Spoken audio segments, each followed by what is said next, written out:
एक छोटे से कस्बे में रहने वाली सरिता अपनी मां के साथ एक छोटे से घर में रहती थी। उसके पिता की मृत्यु बचपन में ही हो गई थी और तब से उसकी मां ने बड़ी मेहनत से उसे पाला था। सरिता बचपन से ही पढ़ाई में तेज थी, लेकिन घर की आर्थिक स्थिति कमजोर होने के कारण उसकी मां को हर पैसे की चिंता रहती थी। सरिता 10वीं कक्षा में थी जब उसकी मुलाकात अपनी नई शिक्षिका मीनाक्षी मैडम से हुई। मीनाक्षी मैडम ने सरिता की प्रतिभा को पहचाना और उसे विज्ञान की ओर प्रेरित किया। वे अक्सर कक्षा के बाद सरिता को अतिरिक्त समय देकर विज्ञान के रोचक प्रयोग समझाती। एक दिन सरिता ने मीनाक्षी मैडम से कहा, मैडम, मैं वैज्ञानिक बनना चाहती हूं, लेकिन मीनाक्षी मैडम ने उसकी बात को बीच में ही रोक दिया। लेकिन क्या? तुम्हारी प्रतिभा को देखकर मुझे पूरा विश्वास है कि तुम एक दिन जरूर सफल होगी।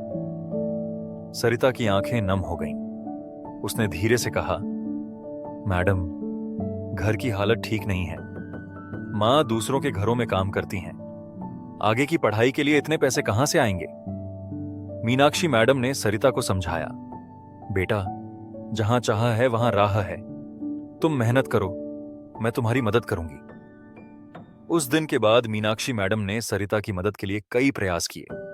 उन्होंने स्कूल प्रशासन से बात की और सरिता को छात्रवृत्ति दिलवाई। साथ ही वे खुद भी सरिता की किताबों का खर्च उठाने लगीं।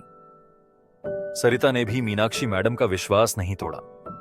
वह दिन रात मेहनत करती, सुबह जल्दी उठकर पढ़ती, फिर स्कूल जाती और शाम को घर के कामों में मां की मदद करने के बाद भी देर रात तक पढ़ाई करती।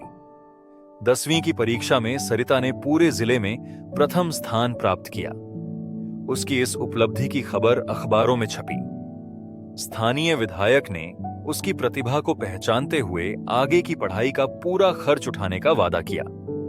12वीं में भी सरिता ने उत्कृष्ट प्रदर्शन किया और प्रतिष्ठित आईआईटी जेईई परीक्षा में सफलता प्राप्त की। उसने आईआईटी बॉम्बे से इंजीनियरिंग की पढ़ाई पूरी की और फिर अमेरिका के एक प्रसिद्ध विश्वविद्यालय से पीएचडी की। आज सरिता एक सफल वैज्ञानिक है। उसने कई महत्वपूर्ण शोध किए हैं और कई पेटेंट उसके नाम पर हैं, लेकिन वह अपनी जड़ों को नहीं भूली। उसने अपने कस्बे में एक विज्ञान अकादमी की स्थापना की, जहां गरीब बच्चों को मुफ्त शिक्षा दी जाती है। हर साल वह मीनाक्षी मैडम से मिलने जरूर जाती है। मैडम अब रिटायर हो चुकी हैं, लेकिन उनकी आंखों में अभी भी वही चमक है। सरिता जब भी उनसे मिलती है, उनके पैर छूकर आशीर्वाद लेती है और कहती है, मैडम, आज मैं जो कुछ भी हूं, आपकी वजह से हूं। मीनाक्षी मैडम मुस्कुराकर कहती, नहीं बेटा, तुम्हारी सफलता तुम्हारी मेहनत का नतीजा है। मैंने तो बस एक दिया जलाया था, रोशनी तुम्हारी प्रतिभा की थी। सरिता की कहानी आज कई युवाओं के लिए प्रेरणा का स्रोत है। वह अक्सर स्कूलों और कॉलेजों में जाकर छात्रों से बात करती है और उन्हें समझाती है कि गरीबी कभी सपनों के आड़े नहीं आ सकती। जरूरत है तो बस दृढ़ संकल्प और कड़ी मेहनत की। उसकी मां, जो अब एक आरामदायक जीवन जी रही हैं, अक्सर आंखें भरकर कहती हैं, मैंने कभी नहीं सोचा था कि मेरी बेटी इतना कुछ कर दिखाएगी। वह मेरा गौरव है। सरिता की कहानी सिखाती है कि सपने देखने और उन्हें पूरा करने के लिए किसी विशेष पृष्ठभूमि की जरूरत नहीं होती। जरूरत होती है दृढ़ इच्छा शक्ति की, लगन की और कुछ ऐसे लोगों की जो आपकी प्रतिभा को पहचानें और आपको सही दिशा दिखाएं। दोस्तों, तो मैं आकार आपको ऐसी ही कहानियां रोज सुनाता हूं इसी चैनल पर। अगर आपको हमारी कहानी अच्छी लगी तो हमारे चैनल को सब्सक्राइब करें और कमेंट करें। इस कहानी को शेयर करें और हमारा उत्साह बढ़ाएं।